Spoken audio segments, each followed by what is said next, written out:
اعوذ باللہ من الشیطان الرجیم، بسم اللہ الرحمن الرحیم۔ ناظرین محترم، السلام علیکم ورحمۃ اللہ وبرکاتہ۔ میں ہوں آپ کا میزبان محمد رئیس احمد، اور رحمان کے مہمان بنیادی طور پر ہمارا موضوع اور اسلام اور نوجوان، یہ ذیلی موضوع ہے اس پروگرام کا، اور اس میں ہم جاننے کی کوشش کرتے ہیں کہ آیا حج اور اس سے متعلق جتنے بھی مناسک حج ہیں ان کے بارے میں آگہی حاصل ہو جاتی ہے، اور حج بیت اللہ کی ان مبارک ساعتوں میں حج کا ذکر ہوتا ہے، حجاج کا ذکر ہوتا ہے، مقامات مقدسہ کا ذکر ہوتا ہے، تاریخ حج کی بات ہوتی ہے۔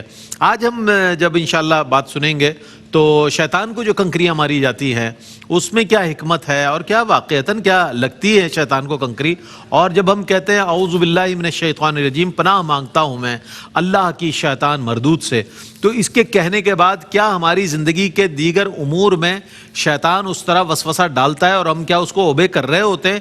تو یہ سارے سوالات جو ہیں آج انشاءاللہ شامل کریں گے، اور اس پر گفتگو بھی انشاءاللہ سنیں گے، چونکہ حج میں جتنی چیزیں ہیں ان کو مختلف پروگرامز میں شامل کیا گیا ہے، اور کوشش کی گئی ہے کہ ایک انفارمیٹیو پروگرام بنایا جائے تاکہ پوری دنیا تک یہ پیغام جائے کہ ہمارے ناظرین جو ہیں حج صرف وہ حج صرف ادا نہیں کر رہے جو وہاں موجود ہیں، بلکہ جتنے ناظرین دیکھ رہے ہیں وہ بھی حج ادا کرنا چاہتے ہیں، جو کر چکے ہیں ان کی بھی یہ خواہش ہے کہ خدایا این کرم بارے دیگر کن، ایک بار پھر یہ کرم ہو جائے ہم پر اور ہم پھر حج بیت اللہ کی سعادت حاصل کریں۔ تو حج کا تذکرہ ذی الحج کے مہینے میں، اور حج کا تذکرہ ایسے مقدس مہینے کی مقدس ساعتوں میں جاری و ساری ہے۔ RYQ TV کی جانب سے علامہ سید مفتی زیغم علی شاہ صاحب گردیزی ہمارے ساتھ موجود ہیں، ممتاز و معروف عالم دین ہیں، اور دارالافتاء میں بھی اپنی خدمات انجام دیتے ہیں، محراب و منبر سے بھی وابستہ ہے، تدریس کے شعبے سے بھی وابستہ ہے۔ تشریف فرمائیں۔ السلام علیکم ورحمۃ اللہ وبرکاتہ۔ السلام ورحمۃ اللہ وبرکاتہ۔ اور نوجوان ہمارے ساتھ موجود ہوا کرتے ہیں ان پروگرامز میں، جو اپنے اپنے سوالات کے ساتھ علماء حضرات کی خدمت میں جو ہے اپنے سوالات پیش کرتے ہیں، اور اپنی اصلاح بھی کرتے ہیں، اور اپنی معلومات میں بھی اضافہ کرتے ہیں، اور دین کے ساتھ جو گہری وابستگی ہے اس کا بھی اظہار کرتے ہیں۔ السلام علیکم ورحمۃ اللہ وبرکاتہ۔ وعلیکم السلام۔ ماشاءاللہ، جیسا سلام ویسا جواب۔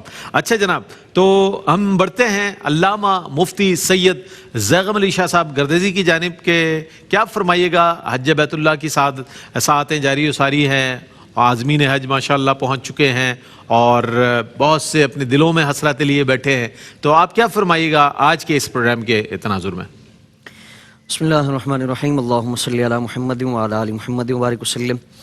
وہ شکریہ رئیس بھائی، ارکان حج میں سے ایک رکن رمی جمار کا ہے، شیطان کو کنکریاں مارنے کا۔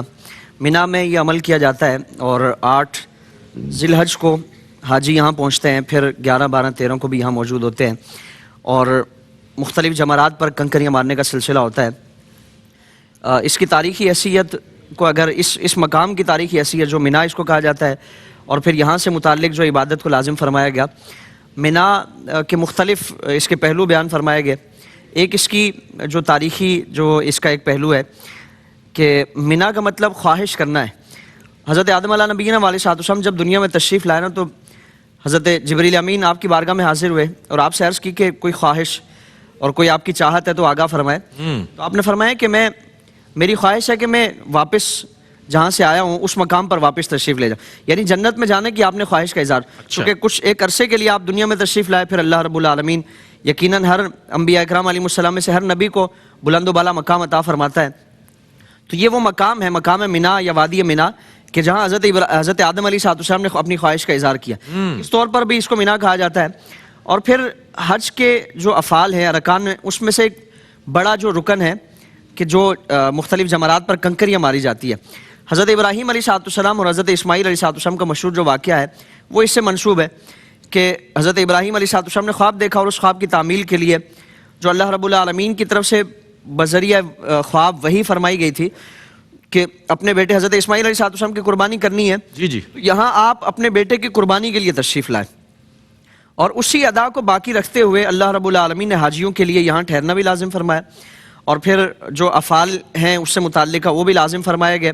اور پھر حضرت ابراہیم علیہ السلام اور حضرت اسماعیل علیہ السلام کے اس عمل میں جو رکاوٹ بننے کا ایک جو سلسلہ تھا، شیطانی طرف سے جو بہکابوں کا ایک سلسلہ تھا، تو اس کا مقابلہ کیا حضرت ابراہیم اور حضرت اسماعیل علیہ السلام نے، جس سے متعلق تفصیلاً ہم بارہا اس کو سنتے پڑھتے آئے ہیں۔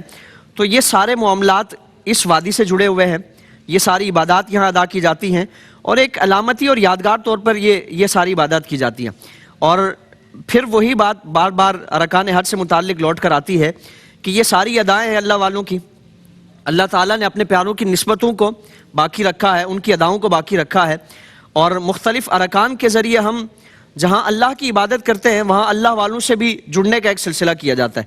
تو یہ منی میں بھی قیام کرنا، عبادات کرنا، مختلف طریقوں سے اللہ رب العالمین کو راضی کرنا، یقیناً یہ انبیاء کرام علیہ السلام کی سنت ہے جو ہم اس کو ادائیگی کا اپنے افعال کے ذریعے اہتمام کرتے ہیں. واہ واہ واہ، کیا بات، کیا کہنے. بہت اچھے انداز میں منا اور اس کا مطلب کیا ہے، اس کی تفصیلات کیا ہے، بہت اچھے انداز میں مفتی صاحب بیان فرما رہے تھے. ہم نے نوجوانوں کو یہاں اس لیے مدعو کیا کہ بہت سے ناظرین یہ سمجھتے ہیں کہ جناب صرف علماء حضرات بیٹھتے ہیں اور بات پہنچ جاتی ہے. نہیں، الحمدللہ نوجوان جس طرح ARYQ TV سے منسلک ہیں، جو وابستہ ہیں اور جو دیکھتے ہیں، مستقل ہمارے رابطے میں ہیں، اور علماء حضرات سے آن لائن سوالات بھی کرتے رہتے ہیں، اور بے شمار سوالات کے جوابات علماء اور ہمارے مفتیان دین دیا کرتے ہیں. انہیں نوجوانوں کو، انہی میں سے چند نوجوانوں کو یہاں ہم نے اس پروگرام کا حصہ بنایا ہے تاکہ ان کے سوالات براہ راست پہنچ جائیں علماء حضرات تک. کیا سوال ہے آپ کے پاس آج کی گفتگو سے جو آپ نے سنا، اور اس سے کشید کر کے کون سا سوال کرنا چاہیں؟ السلام علیکم، میرا نام معز نبیل ہے. میرا سوال یہ ہے کہ منی میں حاجی وقت کیوں گزارتے ہیں اور پورا ایک دن منی میں کیوں ٹھہرتے ہیں؟ ٹھیک ہے. ارکان حج میں سے اس کا یہ پہلو ہے کہ یہاں حاجی حاضر ہوتے ہیں اور پھر صرف یہاں نمازیں پڑھنی ہیں، یعنی ٹائم گزارنا ہے، نماز یہاں پڑھنی ہے. ایک طویل زمین کا ایک حصہ ہے کہ جہاں، بلکہ پوری دنیا کی سب سے بڑی خیمہ بستی یہاں آباد کی جاتی ہے. یہاں مسلمانوں کو ایک ساتھ رہنے کا موقع ملتا ہے، اجتماعیت کا ایک تصور پیدا ہوتا ہے. اور پھر یہ وہ مقام ہے کہ جہاں حضرت ابراہیم علیہ السلام اور حضرت اسماعیل علیہ السلام کا شیطان سے آمنا سامنا ہوا، اور پھر ایک جو شیطان کو بگانے کا اور اس کے مکر و فریب سے بچنے کا ایک جو سلسلہ ہوا. تو یہ اس کو بھی اللہ رب العالمین نے اس کی ادائیگی کا بھی ایک اہتمام کرنے کے لیے یہاں ٹھہرنا لازم فرمایا. پھر اسی کے ساتھ ساتھ مسلمان دور دراز سے آتے ہیں، کوئی کیا پریشانی لے کے آ رہا ہے، کوئی کیا مشکل لے کے آ رہا ہے، تو یہاں پہنچ کر سارے آپس میں ایک دوسرے سے گھل مل جاتے ہیں، ایک دوسرے کے دکھ سکھ بانٹنے کی کوشش کرتے ہیں، خوشی غمی کو بانٹنے کی کوشش کی جاتی ہے. پھر اسی کے ساتھ ساتھ یہاں ایک ازدحام ہے، ایک بڑا ہجوم ہے مسلمانوں کا، اور اس ہجوم کی وجہ سے شیطان کو مختلف افراد کو بہکانے کا موقع ملتا ہے. وہ وسوسے پیدا کرتا ہے، آپس میں الجھنیں پیدا کرتا ہے، مختلف اس طرح کی چیزیں پیدا کی جاتی ہیں. تو اسی مقام پر اللہ رب العالمین نے تمام مسلمانوں کو لا کر کھڑا کر دیا کہ جہاں شیطان نے ان کے جد حضرت ابراہیم علیہ السلام کے سامنے بھی اس طرح کا مکر کرنے کی کوشش کی اور اپنا داؤ چلانے کی کوشش کی، ان کو راہ راست سے روکنے کی کوشش کی، تو حضرت ابراہیم علیہ السلام کا اس کے مقابلے میں رویہ کیا تھا یہ بھی ہمارے سامنے ہے. اور پھر اللہ رب العالمین نے حضرت ابراہیم علیہ السلام کی نسبت سے جو وہاں قیام کرنے والے حجاج کرام ہیں ان کی تربیت فرمائی جا رہی ہے کہ تم یہاں آ کر حضرت ابراہیم کی نسبت بھی تازہ کرو اور اسی کے ساتھ ساتھ شیطان سے مقابلہ کرنے کا ایک جذبہ بھی پیدا کرو کہ جس طرح انہوں نے شیطان کا مقابلہ کیا. اور شیطان تو آپ کے بیٹے کی جان بچانا چاہتا تھا، یعنی ظاہری طور پر اگر دیکھیں تو شیطان کا تو کام یہ تھا، شیطان آپ سے گزارش یہ کر رہا تھا کہ آپ اپنے بیٹے کو چھوڑ دیں. لیکن آپ کے پیش نظر کیا تھا کہ بیٹے سے بھی زیادہ ایک حکم ہے جو اللہ رب العالمین کی طرف سے وہ مقدم ہے، اس کی تعمیل کرنی ہے. تو ہمارے سامنے تو بیٹے کی قربانی نہیں ہوتی، ہمارے سامنے کوئی اس طرح کی قربانی نہیں ہوتی، بلکہ اپنی خواہشات کو مارنا ہوتا ہے، نفس کا مقابلہ کرنا ہے، شیطانی بہکاووں کا مقابلہ کرنا ہے. تو اس مقام پر لا کر کھڑا کر کے حضرت ابراہیم علیہ السلام کی اس جو ادا تھی اس کے ذریعے تربیت فرمائی جا رہی ہے کہ حضرت ابراہیم علیہ السلام نے شیطان کا جو مشورہ تھا وہ بیٹے کی حفاظت کے لیے اس کو بھی تسلیم نہیں کیا کیونکہ وہ اللہ رب العالمین کے حکم کے خلاف تھا. تو ہم اپنے معاملات میں دیکھیں، جھانکیں، جائزہ لیں کہ ہم کہاں کہاں شیطان کی پیروی کر رہے ہیں. تو شیطان سے مقابلہ کرنا، اس کے مکر و فریب کو ناکام بنانا، اس سے متعلق ہمیں تیار کیا جا رہا ہے تاکہ زندگی کے مختلف پہلوؤں سے جڑے ہوئے جتنے بھی اس طرح کے معاملات ہیں اس سے مقابلہ کرنے کا جذبہ پیدا ہو، ہمت پیدا ہو، حوصلہ پیدا ہو، اور حضرت ابراہیم علیہ السلام کے اس عمل کے ذریعے ہماری تربیت ہو تاکہ ہم کبھی بھی شیطان سے مقابلہ ہو تو اس کے مقابلے میں ہم کمزور نہ پڑیں. حضرت ابراہیم علیہ السلام کی طرح آپ کی سنت ادا کرتے ہوئے شیطان کا مقابلہ کریں، اس کے مکر و فریب سے بچنے کی کوشش کریں اور اس کے مقابلے میں اپنے آپ کو حاوی کرنے کی کوشش کریں. کیا بات ہے، واہ. مزید سوالات شامل کریں گے؟ جی نوجوان، جی بیٹا. السلام علیکم ورحمۃ اللہ وبرکاتہ. وعلیکم السلام ورحمۃ اللہ. میرا نام محمد برہان خان ہے اور میں آپ سے یہ سوال کرنا چاہتا ہوں کہ کیا شیطان کو پتھر مارنے سے کیا واقعی اسے پتھر لگتا ہے؟ شیطان کو پتھر مارنے کو پتھر کیا واقعی؟ لوگ تو جوتے بھی مارتے ہیں، لوگ لاٹھیاں بھی مار دیتے ہیں، لوگ جو آتا ہے ہاتھ میں سمجھتے ہیں کہ آج ہی سارا بدلہ اتار لیں. اس میں دو، ایک تو یہ بھی اصلاح کا جو پہلو ہے کہ یہ کھیل تماشا نہیں ہے. ہمارے ہاں اس کو کھیل تماشے کا بھی ذریعہ، اور اس کی ویڈیو بنواتے ہیں، ویڈیو بنوا کے اپلوڈ کرتے ہیں. وہ ایک لمبا سا سٹارٹ لے کے آ رہا ہے اور دور دور سے بھاگ کے آگے اس کو بڑی زور و شور سے مار رہا ہے. اسی کو سب سے زیادہ دشمنی ہے. ہاں، اس پر میمز بنائی جاتی ہیں کہ پتہ نہیں اس کی کوئی پرانی دشمنی ہے، خاندانی دشمنی ہے. تو اس کو ایک تمسخر کا نشانہ نہ بنایا جائے، یہ عبادت ہے. اور افعال حج میں سے اللہ رب العالمین نے اس ایک فعل کو رکھا ہے، اس کو ادا کرنا لازم ہے. شیطان ظاہر مجسم صورت میں نہیں ہوتا کہ اس کو جا کے کنکر پڑیں گے. حضرت ابراہیم علیہ السلام کے سامنے تو تھا شیطان مجسم صورت میں، اسی لیے 3 مقامات پر جو جمرات ہیں اور حاجی تینوں مقامات پر جا کر حضرت ابراہیم علیہ السلام کی اس سنت کو تازہ کرتے ہیں اور تینوں مقامات پر جا کر ساتھ ساتھ کنکر مارتے ہیں. تو یہ حضرت ابراہیم علیہ السلام کی ایک سنت بھی ہے کہ حضرت ابراہیم اور حضرت اسماعیل علیہ السلام نے شیطان کو جس طرح مار بگایا، اس کا مقابلہ کیا. اور دوسرا یہ کہ ہمیں یہ تربیت دی جا رہی ہے کہ شیاطین اور طاغوت کے سامنے شیطان کے مختلف روپ ہو سکتے ہیں. شیطان کسی بھی روپ میں ہمارے سامنے آئے گا، چاہے وہ دنیاوی شیاطین ہوں، سیاسی شیاطین ہوں یا مذہبی لبادے میں شیاطین ہوں، کسی بھی طور پر وہ کسی بھی طور پر ہمارے سامنے آتے ہیں تو ہمارا ان کے ساتھ مقابلے کا انداز کیا ہونا چاہیے، ہمارے جذبات کیا ہونے چاہیے. یہ نہیں کہ صرف اس شیطان سے اپنی بھڑاس نکال کے آگے اور باقی آ کے اپنی زندگی جو حج کے ایام کے علاوہ گزار رہے تو تمام شیاطین سے مراسم ہے، جو بھی حق کے خلاف چلنے والا ہے اس سے مراسم ہے. یہ ایک تربیت دی جا رہی ہے کہ جس شدت کے ساتھ تم نے شیطان سے اپنی نفرت کا اظہار کیا ہے، تمہاری زندگی میں بھی جتنے اس طرح کے حق کے خلاف چلنے والے باطل قوتیں ہیں، طاغوت ہے، کفر کا نظام ہے یا شیطانی نظام ہے، اس سے جڑے ہوئے جتنے افراد ہیں اس سے متعلق تمہارا رویہ یہی ہونا چاہیے. تو اس لیے تربیت یہ ہے اور حضرت ابراہیم علیہ السلام کی سنت کی ادائیگی بھی ہے. اسی کے ساتھ ساتھ جب سنت کی ادائیگی کریں تو یہ تصور بھی ہونا چاہیے کہ کبھی بھی اگر شیطان کا مقابلہ کرنا، شیطانی وسوسے، مکر و فریب، شیطانی راستے پر چلنے کا جو معاملہ ہو، شدت یہی ہونی چاہیے، نفرت یہی ہونی چاہیے، بیزاری یہی ہونی چاہیے اور اس کے خلاف ہمارا کردار اور ہمارے جذبات یہی ہونے چاہیے. جی نوجوان کیا کہے گا؟ السلام علیکم، میرا نام حسان جہانگیر ہے اور میری آپ کی خدمت میں سوال ہے کہ شیطان سے نفرت اور بیزاری کے لیے اسی انداز کو کیوں اختیار کیا گیا؟ شیطان سے نفرت اور بیزاری کے لیے حضرت ابراہیم علیہ السلام کا جو تذکرہ ہوا پہلے کہ آپ نے شیطان کا اس انداز میں مقابلہ کیا تو اس سنت کو تازہ کیا گیا. جب حضرت عبداللہ ابن عباس کی ایک روایت ہے کہ حضرت اسماعیل علیہ السلام کو جب قربانی کے لیے پیش کیا گیا، آپ لا رہے تھے تو راستے میں شیطان نے 3 مرتبہ بہکانے کی کوشش کی، رائے راست سے ہٹانے کی کوشش کی، تو تینوں مرتبہ حضرت ابراہیم علیہ السلام نے اس کو کنکر مارے. تو یہ حضرت ابراہیم علیہ السلام کی اس سنت کو تازہ کیا جاتا ہے. اور اللہ رب العالمین نے جس طرح ارکان حج میں سے تمام ارکان میں صفا مروہ کی صحیح ہے، حضرت حاجرہ کی سنت ہے، اسی طرح مقام ابراہیم پر نماز پڑھنا ہے. حضرت ابراہیم علیہ السلام سے منسوب جو پتھر ہے جس نے اپنے سینے میں حضرت ابراہیم علیہ السلام کے نالین کا نشان وہ باقی رکھا اور اس کو اپنے آپ سے مٹنے نہیں دیا، تو وہاں جا کر اللہ رب العالمین کے حکم کے مطابق عبادت کرنی ہے، قربانی ہے، حضرت ابراہیم اور حضرت اسماعیل کی سنت کو تازہ کرنا ہے. تو یہ سارے جو افعال حج ہیں، ارکان حج ہیں، یہ انبیاء کرام علیہ السلام کی سنتوں کو تازہ کرنا ہے. تو حضرت ابراہیم نے اس انداز میں شیطان کو مار بگایا اور شیطان کا مقابلہ کیا، تو اسی سنت کو باقی رکھتے ہوئے اللہ رب العالمین نے وہی طریقہ، یعنی ہم اپنی طرف سے کوئی اہتمام اور کوئی چینجنگ نہیں کر سکتے. جس طرح حضور کی بارگاہ میں عرض کی گئی کہ یا رسول اللہ صفا مروہ کی صحیح ہے، ہم صحیح کرتے ہیں تو پرانے جو تصورات ہیں وہ ذہن میں آتے ہیں کہ صفا پہ ایک بت رکھا ہوا تھا، مروہ پہ بت رکھا ہوا تھا اور اصاف اور نائلہ نام کے جو بت تھے، ہم جاتے تھے تو وہاں صفا مروہ کی صحیح بھی ہے اور ان کو بھی آداب و تسلیمات بجا لا رہے ہیں. یا رسول اللہ کیا ایسا نہیں ہو سکتا کہ ہم اس کو ختم کر دیں؟ اور کیونکہ وہ پرانے جو شرکیہ تصورات ہیں وہ ذہن میں آ جاتے ہیں. یا اگر ممکن ہے تو ایسا کر لیا جائے کہ صفا سے مروہ کے بجائے مروہ سے صفا شروع کر دیں. تو آپ صلی اللہ تعالی وسلم نے منع فرمایا اور قرآن کی آیت نازل ہوئی کہ ان الصفا والمروہ من شعائر اللہ. صفا مروہ اللہ کی نشانیوں میں سے نشانیاں، یعنی جن افعال حج کو ادا کرنے سے متعلق تاکید فرما دی گئی تو اب اس میں اپنی طرف سے کوئی مرضی نہیں شامل ہوگی. اللہ والوں نے جیسا کیا ان کے ایک ایک عمل کو کاپی کرنا، یہ عبادت اللہ رب العالمین نے ہم پر لازم فرمائی ہے.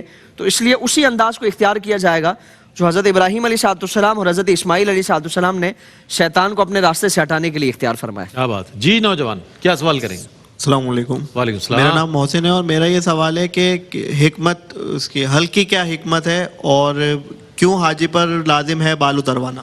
اچھا صحیح, اچھا سوال ہے. ہاں, کسی بھی عبادت سے متعلق ہم دیکھیں نا, اس کا آغاز, اس کا اختتام کرنے کے لیے طریقہ کار شریعت کی طرف سے متعین فرما دیا گیا.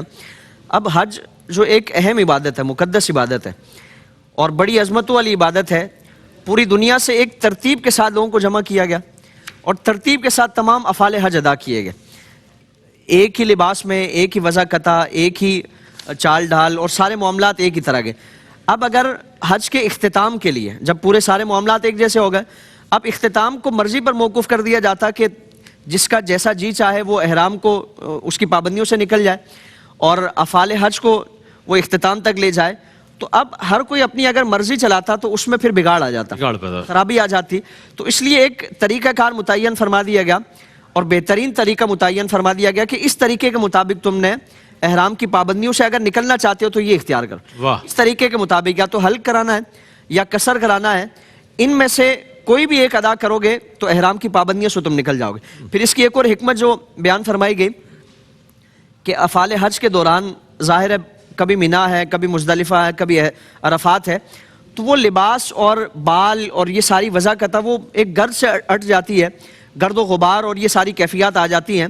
اس کیفیت کو بھی اللہ تعالیٰ نے پسند فرمایا, یعنی میدان عرفات میں اللہ رب العالمین فرشتوں کے سامنے حاجیوں کے اس عمل پر اور اس پراگندہ کیفیت پر فخر فرماتا ہے اور اسی کیفیت پر اللہ رب العالمین ان کے لیے بخشش کا اعلان بھی فرماتا ہے. تو آپ اس کیفیت سے جب نکلیں گے, یعنی جب صفائی ستھرائی کا اہتمام کریں گے, تو کمال درجے کی صفائی ستھرائی یہ ہے کہ پھر اپنے جو بال گڑ سے اٹے ہوئے ہیں ان کو بھی حلق کرا دیا جائے کہ وہ صفائی ستھرائی کے برعکس کوئی معاملہ باقی نہ رہے. تو اس لیے نظافت بھی ہے, نفاست بھی ہے, صفائی ستھرائی کا بھی اہتمام کیا گیا. اور پھر جو افعال حج میں ایک یکسانیت کے طور پر اس عبادت کو, اس طریقے کو لازم فرمایا گیا کہ سب کا عمل ایک جیسا ہونا چاہیے, اپنی مرضی سے ہر کوئی اپنا طریقہ اختیار نہ کرے, بلکہ یہ دو طریقے ہیں, ان میں سے کوئی بھی طریقہ ادا کرے, اس کے بعد احرام کی پابندیاں ختم ہو جائیں گی اور اس کے بعد باقی معاملات جو احرام کی وجہ سے جائز نہیں تھے اب ان کی گنجائش اور اجازت ہو جائے گی, جو چاہے کرتے رہیں. واہ واہ واہ, سبحان اللہ سبحان اللہ سبحان اللہ. حجاج کا جو ایک یہ سفر ہے, سفر حج, اس میں اپنی مرضی نہیں ہے کہ نہیں جناب حلق نہیں کرواؤں گا, میں حج ویسے ہی کر لوں گا, جیسے عمرے پر عام طور پر ہوتا ہے لوگ بال کم کروا لیتے ہیں, اسی طرح کہ میں وقوف عرفہ نہیں کروں گا, میں حج کا سفر کر لوں گا. اپنی مرضی نہیں, مرضی وہی, حکم وہی بجا لانا ہے جو اللہ اور اس کے رسول صلی اللہ علیہ وسلم کا ہے, جو طریقہ کار نبی کریم علیہ السلام نے وضع فرمایا, جو سنت کے مطابق ہمیں ادا کرنا ہے. اپنی مرضی نہیں بلکہ اللہ اور اس کے رسول کی مرضی کے تابع کرنا ہے اپنی مرضی کو, تو تب ہوتا ہے حج. قال حضرت نے فرمایا کہ حاجیو آؤ شہنشاہ کا روضہ دیکھو, کعبہ تو دیکھ چکے, کعبے کا کعبہ دیکھو, لب پہ جب ان کا نام آتا ہے, لب پہ جب ان کا نام آتا ہے, آسمان سے سلام آتا ہے. نام نامی رسول اکرم کا, نام نامی رسول اکرم کا ہر مصیبت میں کام آتا ہے, ہر مصیبت میں کام آتا ہے. رخ پر نور پر فدا ہونے ماہ حسن تمام آتا ہے, رخ پر نور پر فدا ہونے ماہ حسن تمام آتا ہے. رحمتیں چار سو برستی ہیں جب محمد کا نام آتا ہے. بارگاہ رسول اکرم میں, یہ تو انتہا ہے, بارگاہ رسول اکرم میں خود خدا کا سلام آتا ہے. بارگاہ رسول اکرم میں خود خدا کا سلام آتا ہے.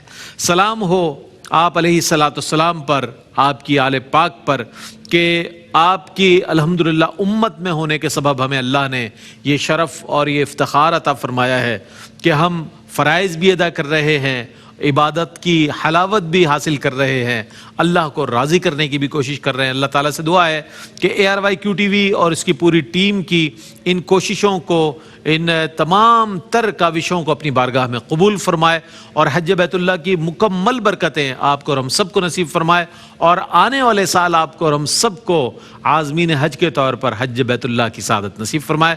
علامہ سید مفتی زیغم علی شاہ صاحب گردیزی, آپ کی تشریف آوری کا بہت شکریہ ادا کروں گا, اور نوجوانان ملت جو یہاں موجود ہیں ماشاءاللہ، اور اپنے سوالات کے ساتھ بہت اچھے انداز میں آپ لوگ حاضر و موجود رہتے ہیں. آپ کی آمد کا بہت شکریہ. ناظرین محترم، اسی کے ساتھ اپنے میزبان محمد رئیس احمد کو اجازت دیجیے. اللہ